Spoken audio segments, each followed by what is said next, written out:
God called me when I was 26 years of age, sitting in a room at the Air Force Academy in Colorado.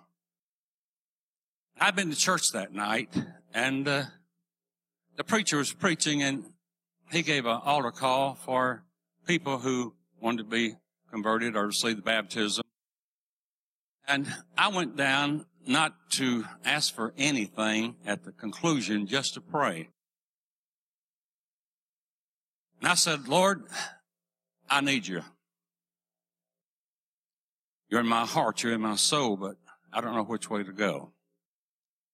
I feel a tugging, but I don't know what it's all about. And actually, I grew up in Pentecost. My daddy was a minister. My grandfather was a minister. And I knew about the baptism of the Holy Spirit, but I never did see the need to seek for the Spirit. I knew that the Spirit came into me when I became a Christian.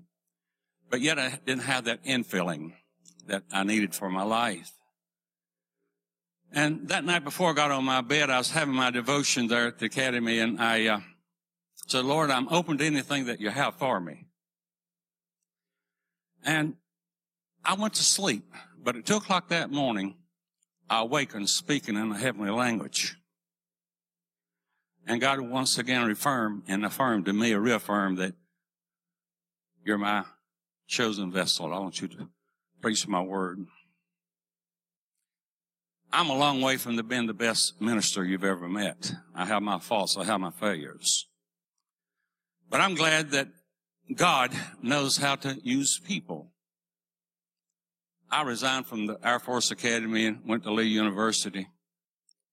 And I'd come home on the weekends. Daddy was pastoring at Wilmington at the Pine Valley Church of God then.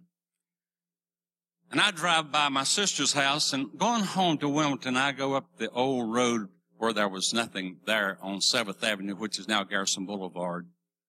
And I see a little red church there, and I knew that in 1957 that they'd started another church there, our denomination had. I also found out at that time that had about 4 ministers in that period of time. And then they had later a lady minister, and one in between made 7. I tell my dad every time I go down, because he's on the state council, I say, Dad, if that little 7th Avenue Church of God ever comes open again, tell those, sir, I want to go. And he'd say, I'll think about it. Last time I asked him, he said, Paul said, that church, the lady who's there will never leave. So she's doing great. And said, might as well forget it. But little did I know that in just a few months from that she left the church and the members went with her.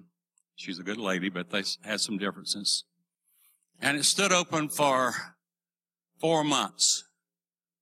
A group of pastors or preachers will go by and try out, but then they finally voted to close the door. I didn't know that. So I went to the stud officer, Brother Bird, and I said, Brother Bird, you mind if I go to 7th Avenue? And he said, Paul, I think they voted to disband that church. He said, go see Brother Jump. And Brother Jump pastored the Crampton Church of God, and he's the DO, district pastor.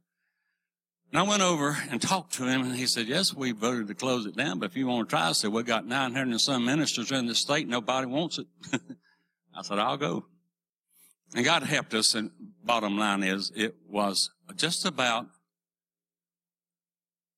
48 years ago, 2 weeks past, that I had my first sermon.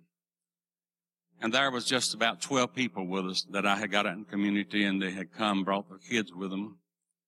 But the church grew and it prospered, and I got married a few months after that to a beautiful lady who's helped me tremendously. And she still helps me tremendously. And, from that point to this point, God took the word can't, there can't be one church there, into one of the best churches, one of the greatest churches in our movement. And the reason I told you this story, this relates so much to this, I wouldn't have told you this otherwise. But the philosophy of the world today, and the people who have gone through distress and demise so many times that we can't do it. We can't do it. It will never happen again.